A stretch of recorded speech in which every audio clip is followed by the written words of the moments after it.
So when I am feeling insecure about something, I know that is about my relationship with myself when I'm feeling insecure about something. So the first thing I say, I remember one time I was walking out the house one day and I really wanted to impress this particular person. And I was feeling really insecure about it. And I was like, why am I feeling all insecure about this? And I said, source it. First, I asked myself, why are you feeling insecure about this? Because I really want this person to like me. Why do you really want this person to like me? Like you. If this person really likes me, that means that I'm important. And then tears start coming down because I got very vulnerable and it started taking me back. Yeah. Why is it so important for this person to tell me that I'm important? Because that's what I know. That's what I felt as a kid. If someone in authority, if someone I looked up to told me I was important, therefore I was.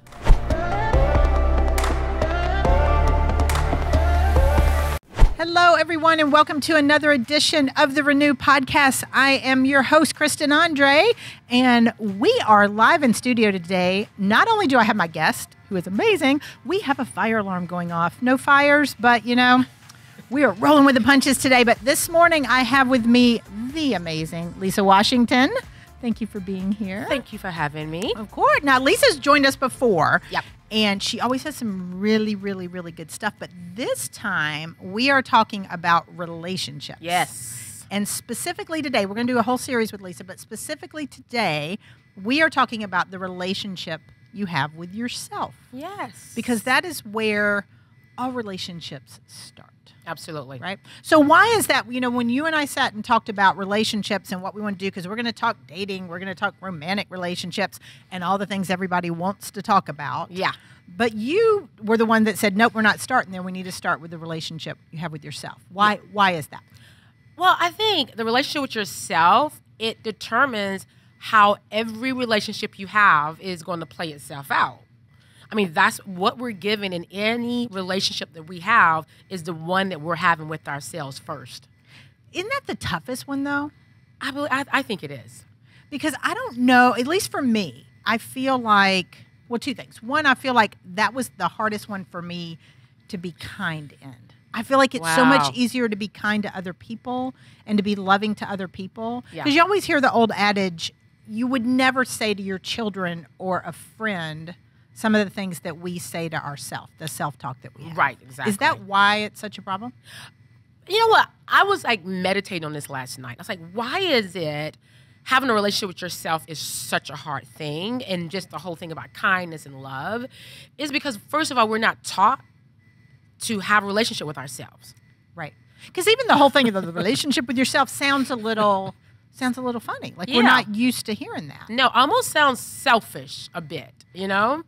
And when I was meditating on this, I was thinking, okay, what did my parents teach me about how to have a relationship with myself?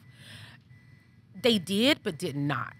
Right. You know, it's like you teach your children how to have a relationship with themselves by how we have a relationship with our own selves. So with what our parents taught us and on and on. Well, do you think they model? Because like I'm telling you, if my girls have watched the relationship I've had with myself over the years, I'm mean to myself a lot of times, right? Right. And you know, the way we talk about ourselves and to ourselves and everything, especially with women, I think we're like, you know, I'm fat, this looks terrible, all this stuff. And we're setting a bad example when we may not feel that way all the time. It's just that sliver or that moment. Right. And I think people pick up on that. People do pick up on that. I know I have two boys, but I look at their behavior and I know that is a lot of the relationship I had with myself with them during that time. Here's the great thing about that.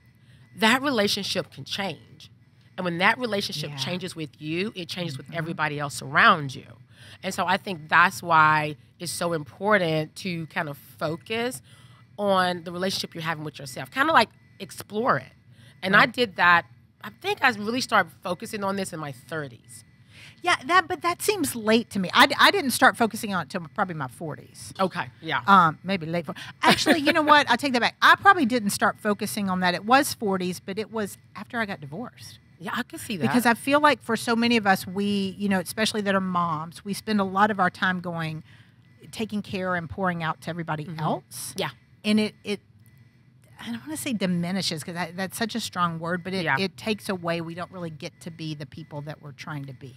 Right. No, I totally understand that. I mean, as I was saying, when I was meditating on this, I thought about when I was a kid and the things my parents would say to me. It's like, were you nice? Were you kind? Yeah. Did you, were you giving? Did you give them a hug? Give them a hug. You know, it's like, it was always about the other person. How I was with someone else right. versus how I was with myself. Are you being kind to yourself? Are you taking time out to rest or to take care? It was always about my relationship with someone else, or either my relationship with that person, like my parents or my teacher or right. an adult, but not my relationship with myself. It's true. And that's how I think most of us grew up. And I'm sitting here, I kind of joke with my girls, half joking. I'm like, okay, I'll pay for therapy when you're older because we didn't know any better. No. Like we didn't know. We want to teach them to be kind humans, and we definitely need to do that. Yeah. But at the same time, they need to be kind to themselves. And I feel like that is why so many people get their self-worth from people outside of, God or themselves, is because they've put the value in other people's reaction to them. Mm-hmm. Exactly. And it starts from a lot of times from that first moment, that first relationship. Yeah. And it's usually mom and dad most of the time, or it could be some type of authority in your life or someone that you're looking up to. Right. And I noticed that about myself. It's like my mom and my dad both did the best they could. And I'm doing the best I can as a mom. Yeah, and I think those of you guys listening, especially my children if you're listening, I think most parents do the best they can. We're doing the best we can. The best they can will work. Because you've pushed back on me before when I start doing the negative self-talk. You always say that. You're like, you did the best you can with where you were right then. Exactly what you had. Yeah. And so the great thing about it is that we get an opportunity. We have this consciousness that we can open ourselves up to the world around us and learn something new. Yeah. And then be able to share that and make a difference in the people's lives around us, especially our children. And that's what I've done. I've really focused on, okay, Lisa, who are you? And look at the relationship you're already having with yourself. Right. So all right, so if people haven't done that, where do they start? I think for me, it did start with me looking at the relationship I'm having with myself. And a lot of times... And how'd you do that, though? A lot of times... You just sit down and go, hey, self, how we doing? Hey, self. Right? How we doing, girl? No. A lot of times it happens when some jacked up stuff has happened in your life. That's where I wanted to go. Right? Here we go. Right? You're like, oh, how did I get here? I think that's most of it. Like we hit the proverbial wall or rock bottom or whatever. And for me, I know when I've hit rock bottom before, I thought it was a bottom, and then just the bottom fell out again. The bottom fell out. The bottom kept coming, right? But I think so many of us, that's where we start looking at, all right, what the heck is going on? Yeah. And that for me was where I started realizing how much the relationship I had with myself was affected by external forces, external people, a lot of which were the wrong people. Right. Like you let the wrong people in your life, your world, which is why I'm so, you know how protective I am. I'm so super protective of the people I let in my little bubble. Because if you let the wrong people in, they will jack up your relationship with yourself. Yeah, that's very And you possible. won't even know it. I think most of the time, like a lot of the times people, at least for me, I'm just throwing it all out there. When I had, people in my life that just were not good humans. Right. Or, for whatever reason, or I let them affect me more than I should have. It's hard to come back from that. I think the first step is admitting you have a problem. Yeah, the first step is admitting, okay, this is not the most healthiest relationship I'm having with myself, and why is it there? So, all right, so stay on that for a minute, because a lot of times I'll know people, obviously not me, of course not, but other people I know. No, they're, they'll have people they're in a relationship with, and it's always the other person. It's like, well, they need to do this, and they need to change this, and they need to change that. And I've had this conversation with a few friends, and I know you're grinning because you know exactly what I'm talking about. Yeah. I've had this conversation with friends lately where I'm like, you can only control you. Yeah. So you need to look at what portions of that relationship you have control over. Yes. And that's a hard thing to learn at an early age. I think the earlier we can learn that, the better. But that's where we can really go in and say, okay, what can I control about me, and how am I feeling about me? Yeah. Because if you feel crappy about yourself, you're attracting the crappy people. You do. I totally agree with that. And that's why I say it starts with your relationship with yourself. Yeah. And taking some time out to say, okay, assessing, okay, where am I at with this? It's a lot of unlearning. Yeah. That's the biggest thing for me. I had to do a lot of unlearning about what I thought was true. Yep. And that helped me to see where I was at with myself. Like, okay, Lisa, where are you in this relationship with yourself? Well, you know what? You don't always have to say yes. But I thought growing up, my mom's like, you say yes, and that's being kind and nice and loving. Right. But if you say yes to everybody else, you send a lot of no's to yourself. Well, I think that's with anything. Anytime you say yes to something, you're saying no to it. Everything's a balancing act, right? If you're saying yes to an opportunity, you're saying no to another opportunity. Absolutely. If you're saying yes to a person, you're saying no to a person. Yes. And, it's tough because I'm not an over yes person. I say no way more than I say yes. Right. But that, that holds you back too, because you said that too. You're like, you're blocking the bad, but you're blocking the good too. You do, yeah. And I think it all goes back to what we're saying is the relationship with yourself. So how do you get there, and then how do you know when you're like, you know what, I'm good with me? First of all, you have to know you. You have to take time out to spend time to know who you are and accepting everything about who you are. Yeah. Because see, that's the issue. That's the issue.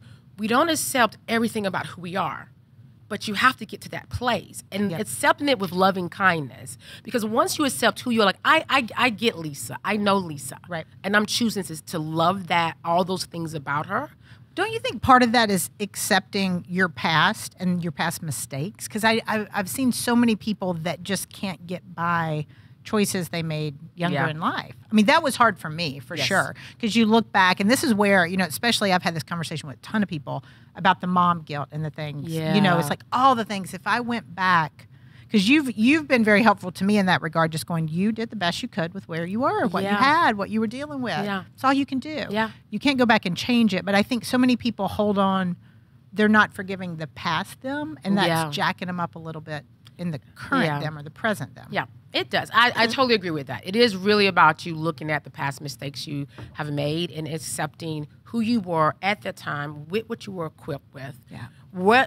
There's so many things we were learning and so many things we need to unlearn in that moment. Yeah. And that's helped me so much with learning to love myself, learning to have a good relationship with Lisa. Yep. And what I do is I like to take that and see Lisa on the other side of me. Oh, I like that. So tell me about that. Like, just future Lisa or what? Lisa, period, and all that she is from the past to this moment into where she's going. Okay. And how would I have a relationship with that type of person? How would I have a relationship with all the things I know about who I am? And a lot of times, we are a lot more loving and gracious and kind and compassionate to others than we are ourselves. For sure. So I'm like, well, why don't I put myself there? Why don't I put myself where I put so many other people in my life and treat myself like that? If someone came to me with a mistake, you know what I would do with her? I would say, well, you know what? You were where you were at that time with the best that you had. What did you learn from that? What do you need to unlearn from that? I would do that for someone. So it's like, do that for the Lisa on this side. So what makes it so hard because I totally get that. Like when people come to me, I do that in business. I do it with my friends. It's so hard to do that with ourselves. You have not taught that. Who taught you that? No, what you did. Okay, great. And I'm still learning. One thing we've determined in my work with Lisa is that I'm a very slow learner. It takes me a hot minute. You're on time. I'm on time. You on time. It takes me a hot minute. It could be someone else's. It's a different time for someone else, but it's your time. I'm on my time. And it's the right time. I'm exactly where I'm supposed to be. You're exactly where you're supposed to be. But no one's taught us that. It's true. It's true. No one. It's like, look, why is it so hard to do? Well, who taught it to you? That would have been a good class to take instead of calculus. Right, exactly. I still not use calculus. Me either.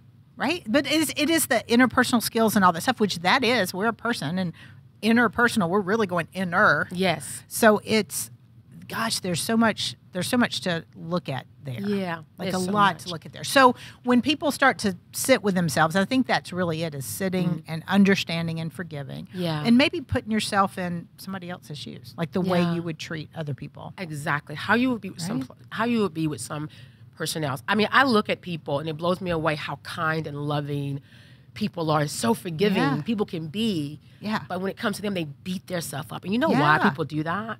Because we don't look at the fact that we're human. We don't look at the fact we are. We look at the fact other people are. Oh, this person's human, but we're not. So we're supposed to be perfect. We're not supposed to make mistakes.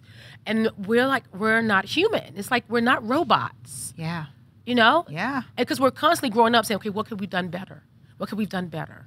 Well, and I think we were conditioned that, we've talked about this on the show before. I was raised in the South, and Right. we just we grew up where we were supposed to be perfect, look perfect, act perfect, sound all the things, right? Yes. And no one's ever going to be perfect, and we forgive everybody else but ourselves. Yeah, But we exactly. can't. I feel like for most people, we can't undo the past. I No. can't fix any of the mistakes I did. I can try to, Yeah. be better going forward, but I can't change I can't change a thing Yeah. about the past. It's done.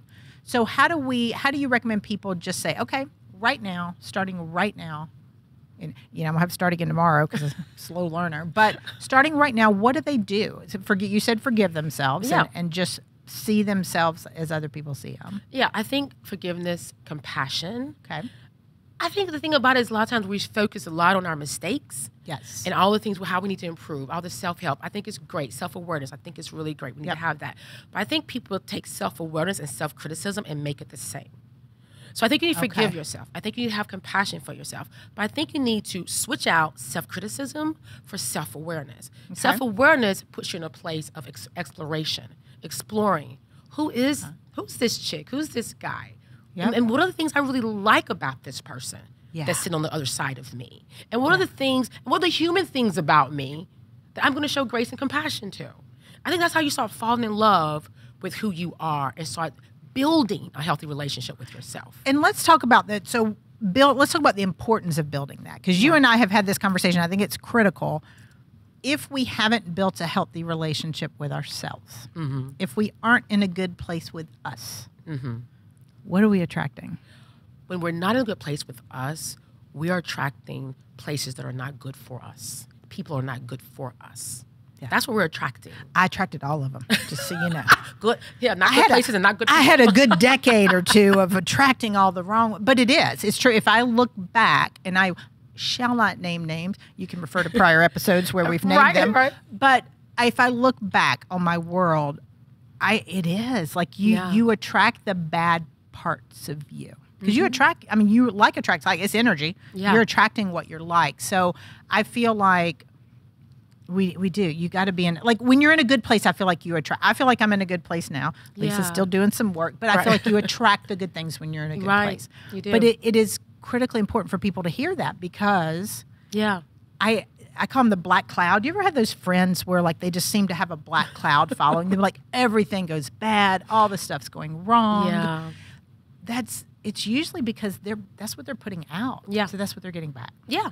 I think something I was meditating on is that we have this emotional addiction. It's an emotional addiction to things.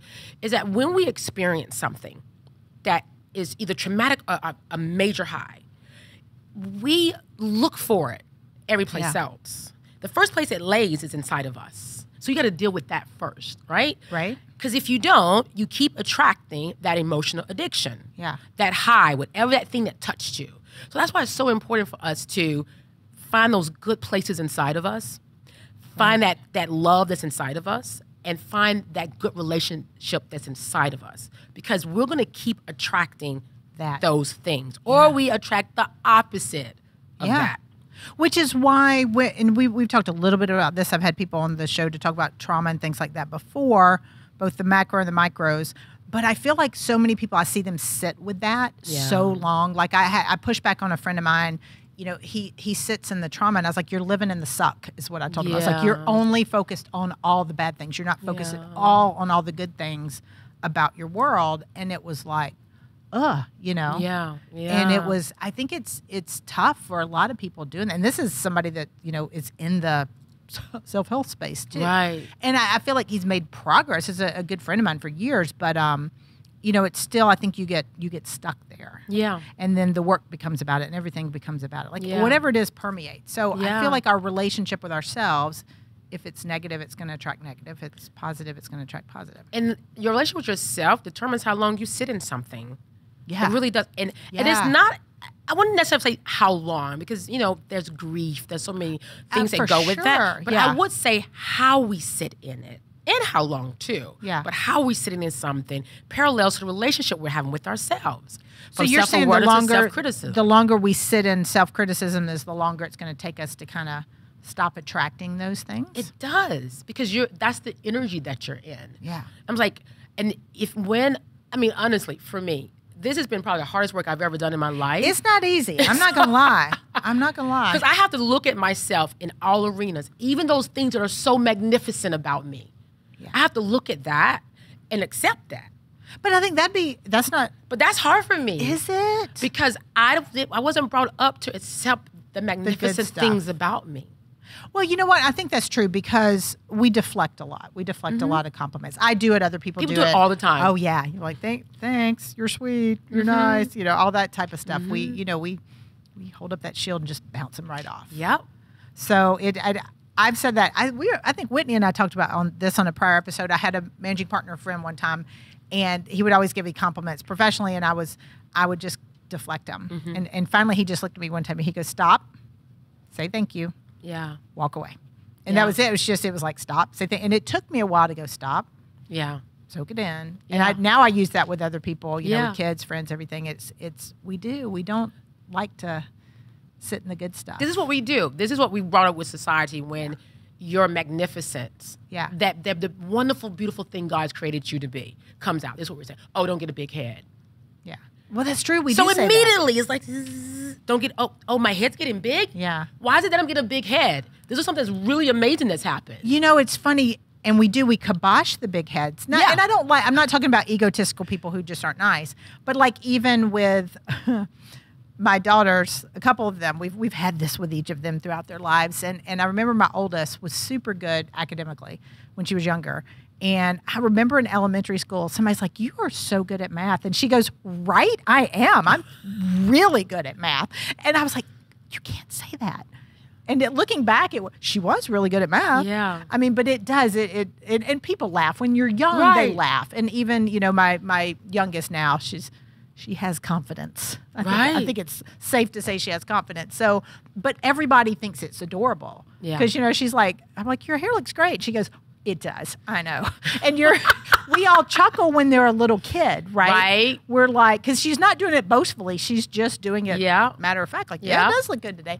But when we're adults, we don't do that. Like if you looked at me and said, "Your hair looks great," and I went, "Right, it's fantastic," Fantastic. we would kind of go, "Oh, well, she's kind of stuck up." So there's somewhere between childhood and Right, adulthood where right. it stops being okay Yeah. to feel good and to be okay with the relationship we have with ourselves. Yeah, but that shows the relationship that she has with herself. Yes. You know, and it's a balance, I think. It's a balance of, thank you. I Yeah. really love my hair today, too. Yeah. Thank you. Yeah, we're I working really on love this we're outfit. working on the thank you part. Right, thank you. This looks really great on me, too. Thanks a lot for Yeah. agreeing with my truth. Yeah. And I think if we did that more, Yeah. but that shows a parallel where we're at in our relationship with ourselves. Yeah. I hear people say, "Man, you look really gorgeous." And the first thing they'll say is, "Well, I took a shower today." Yeah. I'm like, what does that mean? Yay, shower. But Yeah. that's a deflect Yeah. because you was brought up to, you have to be humble. You don't want Right. to come across like, you know, you have a big head or anything, or you're all that. But you are all that. So thank you. You are. I received that. It's hard, though. It is hard. But all right, let's stay on a little bit about how it's affecting everything else. Because I feel like if we really could understand the connection Yeah. between having a good relationship with ourselves and attracting good things into our lives, we would embrace it way quicker, way deeper, way more. Yeah, I agree. And I even see the connection. Yeah. And then I revert back. So Lisa knows this because I'm on her couch all the Right, time right, trying to right, get past this. Yeah. But how do we fix that? Because I feel like so many people know this. Yeah. I mean, we, in the back of our heads, I think we know. Yeah. All right, really should talk good about myself. I'll attract better things. Yeah. We all know the law of attraction, but we Yeah. still, I mean, I said this, I don't know if I said this at the beginning of the show because I'm sleep deprived. I woke up at 2 a.m., Oh my gosh. right?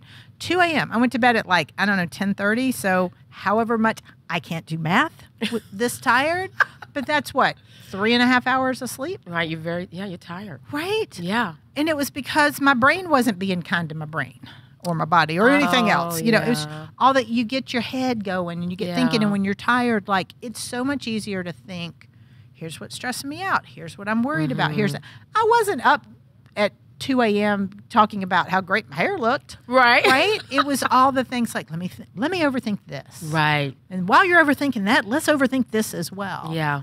But none of the overthinking, they're not thoughts that are serving, No. but they're hard to turn off. Well, you know. So I apologize to everyone I replied to, or sent an email to at 2:30 a.m. in the morning. You know, I think it's something I do is I source it. You have been talking about, all right, so share what that means, because Source you it. said it's hard to do, but share what that means. Well, source it is the power behind why. So when I am feeling insecure about something, I know that is about my relationship with myself when I'm feeling insecure about something. So the first thing I say, I remember one time I was walking out the house one day and I really wanted to impress this particular person. And I was feeling really insecure about it. And I was like, why am I feeling all insecure about this? And I said, source it. First, I asked myself, why are you feeling insecure about this? Because I really want this person to like me. Why do you really want this person to like me? Like you. If this person really likes me, that means that I'm important. And then tears start coming down because I got very vulnerable and it started taking me back. Yeah. Why is it so important for this person to tell me that I'm important? Because that's what I know. That's what I felt as a kid. If someone in authority, if someone I looked up to told me I was important, therefore I was. But that was the variable. That So you was kept. it. So you I asked. sourced There it. were a couple of why. So the sourcing isn't just saying why am I feeling. It's going why and then And why why, and then why. until Let it bubble up. till the tears flow. And then why? Until it touches Yeah. that part of you. Yeah. That's my relationship with myself there. And I was like, oh, I know. I know why. So you're asking why until you get all in your feels. You ask why until you get into that relationship that you're having with yourself. And then once Versus you're that thought there, in your head. yeah, because I think that's the thing is we all think. Mm-hmm. We're overthinkers. A lot of us. Yeah. I'm definitely more of an overthinker than I am an overfeeler. Right. Because when I start to get into my feels, is when I back up and run really fast in the other direction. Right? It's true. Is it just me? Or are most people like this? It is. I'm gonna tell you, when I was standing at that door, because I believe in checking myself at the door, because I don't want to give everybody else my stuff. I don't have to do that. I mean, I'll share stuff with people, but I don't have to give you my stuff. So when I was checking myself at the door, it was very easy for me to say, "Girl, just whatever," and go on. Yeah. I was like, no. You need to source this. You need to source this. Yeah. And I feel like that's what we don't take time. I definitely know I don't. Yeah. Because I'll I work with Lisa as my coach, and so you tell me this all the time. Yeah. Sometimes I do it, sometimes I don't. But You're awesome. it's hard though. It is really tough because, and it's not I don't think we go deep enough. We don't. We stop and We get the surface. feel. You're like, ha. I know, because I don't want to be all in my feels. I don't even know what happens when I get in my feels. Transformations there though. I know it's true, and I will say, anytime that I've overcome and I've stepped into that truth, then good things happen. But I Always. think once you can sit there, so sourcing it is one, Source it. and then once we've sourced it, we've figured out, does that help clear it out, or we just say, okay, I know where it's coming from and why, Yeah. and then you move forward. That helps me so much. And what I do is like I say I release this Okay. and I receive love. Yes. I release this and I receive the love that's there. Because once you source it, I'm gonna tell you, love shows up. Love's like, Yeah. I was always back here, baby. I know, girl. I was always back here. I know, and this is one of the things, and we'll touch on it a little bit here, and we'll go into this because Lisa's going to be on some future episodes too, where we talk about dating, relationship, kids, all the things, yeah. right? All the actual relationships. But one of the things that kept coming up for me when I've done this work on sourcing and everything, and when I say keeps coming up, and will probably continue to keep coming up, is the fear thing. So we talked about this. We just got back off a beautiful retreat last weekend, and it was amazing. And what kept coming up for me was fear. Yeah. Is all of that when I get there and when I can't get past it, it's all fear. Yeah. And you kept saying love over fear, love over fear, love over fear. So I literally have love over fear written everywhere. I mean, I think that's if I were great. into tattoos, I'd probably have it tattooed somewhere, but I don't. So it's it's true. It's just hard to do that sometimes. Yeah. And so here's the thing. It's okay for it to be hard. Yeah. It's okay. I think that's the thing can paralyze us, that this is hard. It is okay. Let's accept that Yeah. this is hard and that it's okay that it's hard. Yeah. And let's accept that fear shows up. But fear is your friend. A lot of times we think fear is a boogeyman. Fear is like, I'm just showing you that something's been touched. That's all. Yeah. And that you need to pay attention to. That's all. Okay, I like that framing way better. That's way less scary. Well, that's the truth. I know. So it's something's been touched that we need to pay attention to. That's it. Fear's just like something's been touched. Yeah. And we need to pay attention to it. I like that. Now, she's like this, though. If you do not pay attention, I will become the boogeyman for you. And it'll show up over and over again. And then you get paralyzed. So But she that's gives where you that that's where we're moment. supposed to learn from it is what am I supposed to, what is fear teaching me? Why did she show up? Okay. I like that. I'm a lot. sorry. All my emotions are female. That's okay. That's all right. Because I think the world would think females are more emotional anyway. For all my emotions, fear is a girl, love's a girl, everybody's a girl. Okay. I like that. Yeah. Wasn't there a movie about that? What was that movie? What was that? The movie with the emotions and it had happy and do you remember what I'm talking about? Oh, I know the movie. We loved that movie. Yeah. It was like it had all the emotions. I can't remember what it is either. I forgot the name I of don't know. it. But there was happy and there That was fear. blue. There was all of that. There was a bunch of them. All right, but you're right. Inside Out. That was what it was. That's it. Inside Yes. Out. So I think there was a dude emotion. In it. I'm Yeah, not sure he what was the dude angry. He was emotion- red. He was angry. Oh, that was so too. That's okay. Poor guys. I know. I know. I hate that. All right, so we had a couple questions coming in Okay. because we're live streaming this. So, when you begin the journey of change, how do you handle pushback from others? It's none of their business, and it's none of yours. That's all right. I get it. I yeah. accept that. Yeah. I can do that Yeah. because if you're not in my inner bubble, I don't even care. Yeah. What people think.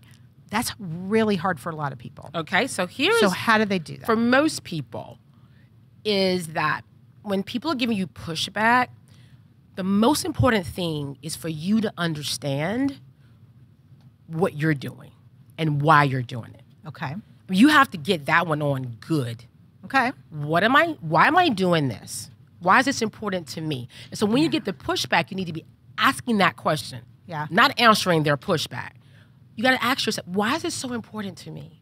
Yeah. Why is this showing up in my life right now? Why is it time for me to do this work? Yep. Once you get that, then you can have grace with the people that are pushing you back. I know Yeah. you don't understand this journey, Yeah. but I really thank you so much for honoring it.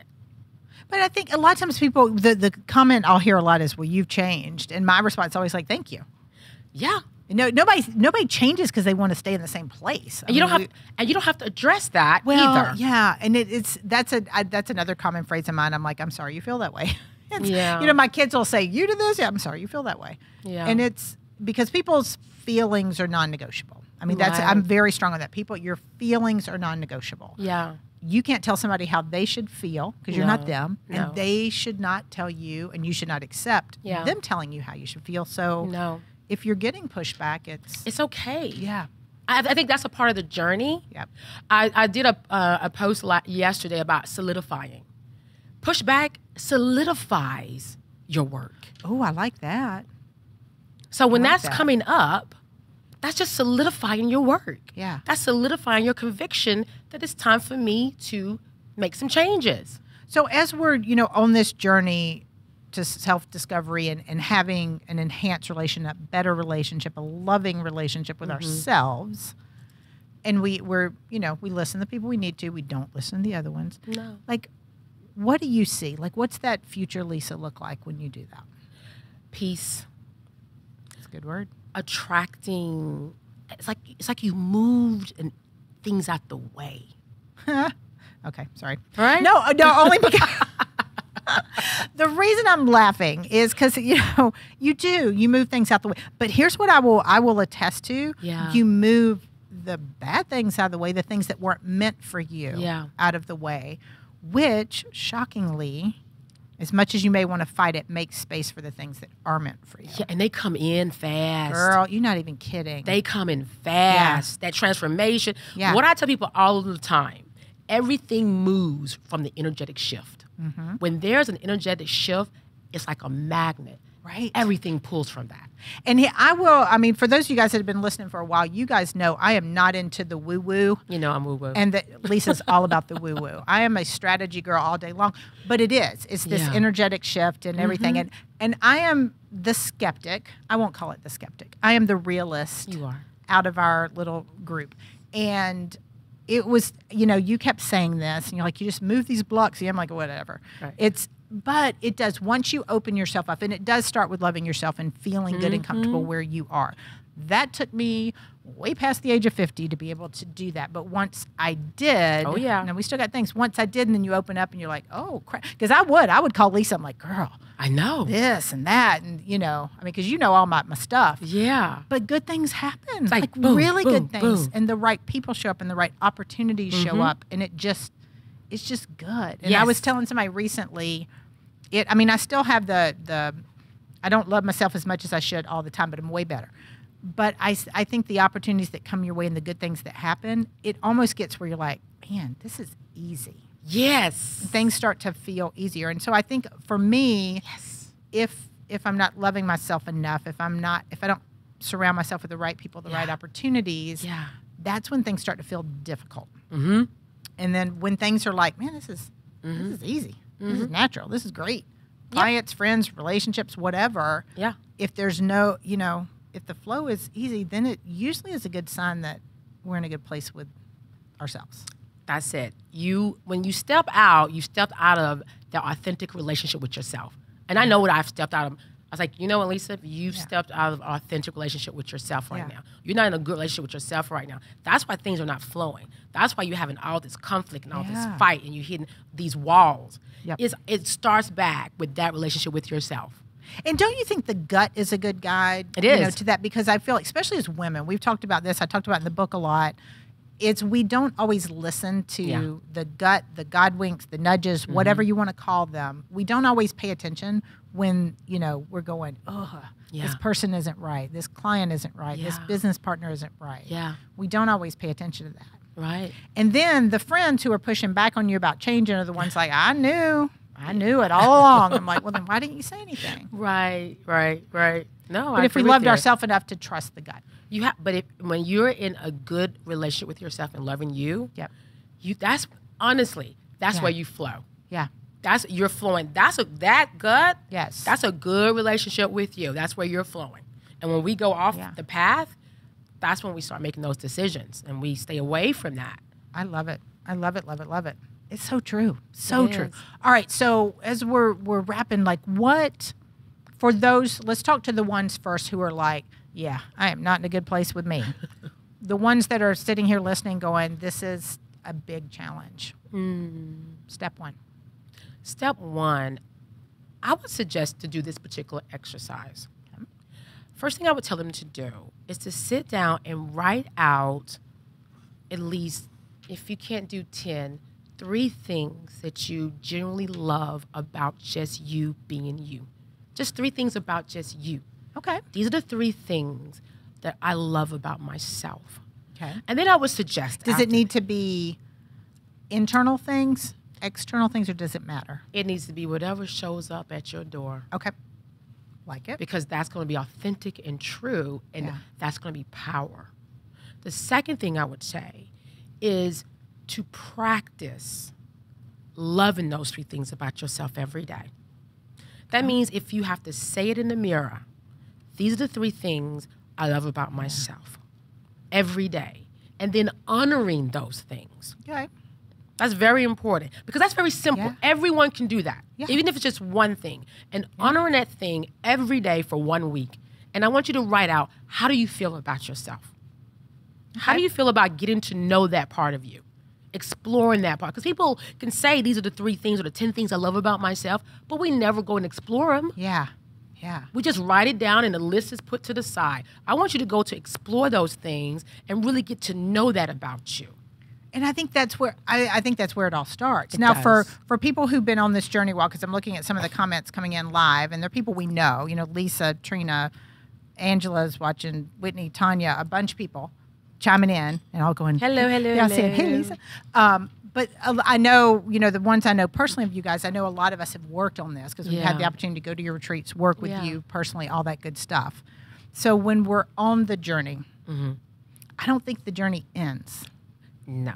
So how do we keep making sure that we are going deeper into loving ourselves so we are more available, like we'll talk about on our next episode with you, so we're more available to be that loving support for others? Well, you have to use the knowledge. People say knowledge is power. Knowledge is not power. Using knowledge is. Oh, I like that. That's true. And using the right knowledge, because all type of stuff out here. Yeah. So I think it's practice. It's like, where are you in your schedule every day that you're practicing developing a healthy relationship with yourself? Yep. Not a lot of people are doing that. I do this every day. Every day I get up in the morning. I have my time with God. I have my time with truth. And I have my time with that Lisa that I want to get to know every day until my last day. This is what I practice every day. That's beautiful, though. But we're not None taught of us to do that. Yeah, no. But that's what you do. Yeah. Even if it's 5 minutes. I'm thinking future Kristen may be pretty cool to hang out with. I know she will be. I know, right. Right? I'm settling my kids now. I know. It's true though, but we don't we don't do that. Because I do No. I do my prayer time, I do all that type of stuff. I'm trying to do the meditation thing. It turns into a grocery list most days. But sitting with and kind of having a conversation. Yeah. And how we honor that person. I like that. Yeah, I how like we that a honor lot. that person. I love it. So next time we're going to talk about relationships and the important, not just how this leads into it, because you wanted to talk about this first, because if we're not in a healthy place with ourselves, we can't show up well in any of our relationships. That's why we put these weird romantic demands. parenting, everything. Yeah, we put these weird demands on our relationships because we have these weird demands on our relationship with ourselves, and we're not even in touch with that. Yeah. So it all filters through. So this is why this is so important that we do this first.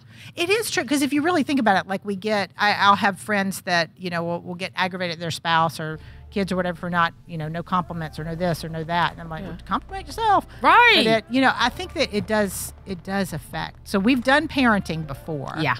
We have not done it. We've gotten a lot of requests. I did a poll recently. They want to do like relationships. We've got our married producers here. We might I have to pull them in for a little Q&A, but I think we're going to tackle that on the next episode and just kind of see which will be coming up in a few weeks, and kind of see where that takes us. So, all right. So, bottom line, love yourself and sit with yourself and start to honor those things that you know are good about you.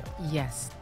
All right. First steps. Love it. Love it. Lisa Washington, thank you so much. She was our Thank you. holistic health and wellness and lifestyle coach. She's just all things amazing. So we'll be sure and drop Lisa's contact information so you guys can get in touch with her and see all the wonderful things that she is up to. But until next time, when we talk a little bit deeper about relationships, make it a fantastic week, everyone, and we will see you again next Thursday.